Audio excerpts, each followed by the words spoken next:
K-Flock, a name you probably been seeing a lot lately, but for the wrong reason. So if you don't know, K-Flock, a New York drill rapper who really blew up during 2021. He dropped a lot of songs the drill scene loved, and he had a lot of potential. Everybody was ready to see where he was gonna take his career. But that success was very short-lived because Flock is an example of rappers really living their raps. So look, even though Flock was buzzing and was making all this good money, he still went against the #1 rule everybody tell rappers: don't go back to where you from when you blow up. But him not listening, he was in New York a lot. And before I explain this next part, I gotta say something. Flock from a South Side neighborhood, which is gonna be real important later on in the video. So just keep that in the back of your head. So December 16th, 2021 started out as a normal day for K-Flock. He was treating it like any other day until everything changed. So as K-Flock walking down the street, he passed a barbershop, and in that barbershop, it was somebody in there who was about to change K-Flock's life. He walked past the barbershop and ain't really think nothing of it until a few seconds later. As he walking, he hear the barbershop door open and somebody start talking to him.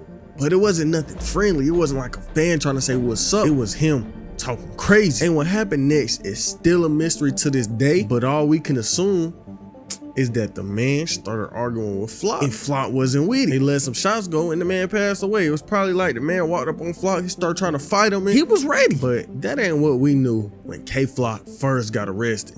So on December 23rd, New York put out an arrest warrant for K-Flock and was charging him with I can't say the word on YouTube. They don't play about that, but they hit him with that and a weapon charge. In the statement 12 gave on why they arrested, bro, sounded so crazy. Before I say this, it's important to know that when 12 gave this statement, the security footage wasn't released yet. So all I just talked about, we know what happened because of the security footage. Like, the reason I say it's a mystery because when K-Flock the man, it happened off camera. But let me tell you the story 12 told the world, and at the time, all the world knew was what 12 was saying. So this all they had to go off of. They said Flock was walking down the sidewalk, and as he got near the barbershop, he seen somebody he had problems with in there. And him being on bad timing, he walked up to the barbershop, opened the door, stuck his head in there, and was like, "Hey bro, what is you looking at?" And walked off. But the man he was supposedly talking to in the barbershop wasn't with that. He walked right out, walked up to him, and they got the fighting. K-Flock let shots go. And this was the only story that the world knew until the security footage came out. So everybody on the internet was like, bro, why you acting like this? Like, this ain't cool. Like, you got all this money and you still acting like you got nothing to lose till that security footage came out. And then to make it all worse, 12 was trying to make it seem like it was gang violence, like the dude who walked up to Flock was a rival member or something. The whole time it wasn't nothing like that. It was said that the dude didn't even know who K-Flock was. But when the footage did come out, the perspective that the world had on the situation changed. Like, it literally flipped around. It went from why you him to, oh, this is self-defense. And look, even though it's supposed to be like a self-defense case, we still don't know if they charging him with self-defense or not. We just know he facing an M charge. And to make it all worse on him, New York is real strict when it comes to any kind of violence. When it comes to G violence, when it comes to self-defense cases, they be strict on that. So he was already in a bad situation. Then to make it all worse, he was already a convicted felon. So him having a weapon and killing somebody with the gun what it's supposed to have, it's not looking good for bro. New York is a state that you do not want to be carrying in, bro. Y'all need to be safe if you going down there. But it was looking real bad for K-Flock, and him having all this new rap money, he went out and got him a real expensive lawyer, El Chapo's lawyer to be exact. And after he got hired by Flock, he got on IG posting talking about, you know what, look bro, I'm about to get little bro out of jail. Like, he got talent, he got potential ahead of him. I'm finna get him out. And that brought hope to the people. That brought hope to the K-Flock fans. That brought hope to the New York drill fans. Like, oh yeah, that boy finna come home. He got him a real deal lawyer. But ever since December 2021, he been in jail. He done dropped some music here and there, and there really wasn't no updates on his case until a few days ago. This is where it got bad. So remember how at the start of the video, I said he from a South Side neighborhood, right? And them South Side boys supposedly be running shit down there in New York. And with that came his problems with the feds. So over the years, them Southside boys that was in the streets doing what they do,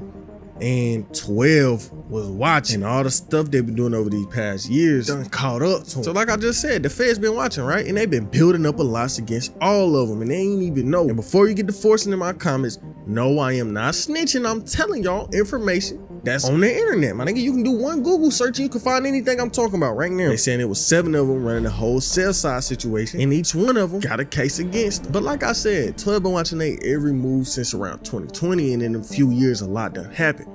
But before I tell you what 12 found, is you subbed yet? You might as well, you pretty far in the vid. But during that time, 12 found out they committed all these different charges, these small assault charges, these big charges, these M charges, and even accused them of 7 different shootings. And no matter how small them cases is or how big they is, it's gonna keep adding up on top of each other.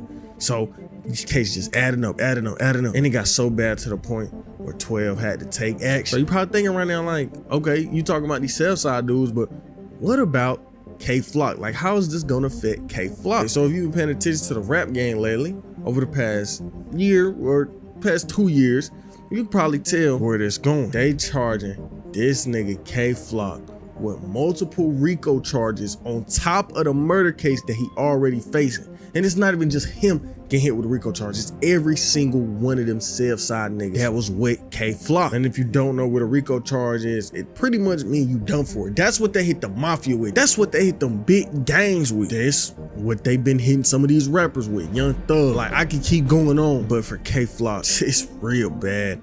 Even though the case he was already fighting looked like it's supposed to be self-defense, the feds looking at it different. They trying to treat that case like he a cold-blood killer, like that was some gang violence. Like, they acting like K Flock went on his way to harm that man. Whole time didn't even go nothing like that. The man started with K Flock, but the feds trying to flip. And that fact right there got the feds trying to throw anything at K Flock. They even put the death penalty on the table. Like, imagine this, you walking down the street and a nigga walk up to you arguing and put his hands on you and you defend yourself. Now you getting hit with the death penalty. Like, come on now, they treating Flock bad. Even though he already had them gun charges, they trying to use a self-defense case against him, which I think is wrong, in my opinion. It's really hard to say what's gonna happen to Flock, but it ain't looking too good. He already been facing a lot of time, but a RICO on top is crazy. The minimum time he facing, if he don't beat both of them cases, is life. A lot of young rappers lose their lives so early in today's world, either by passing away or to the system. It's really sad. Like, a lot of these artists be having so much potential, but at the end of the day, K Flock's life choices put him in the spot he in right now. Maybe not the self-defense case, but him getting that RICO case on him. What is y'all thoughts on this K Flock situation? Now, let me know down in the comment section what y'all think. And thank y'all so much for 10K, bro. We on the way to 100 next, bro.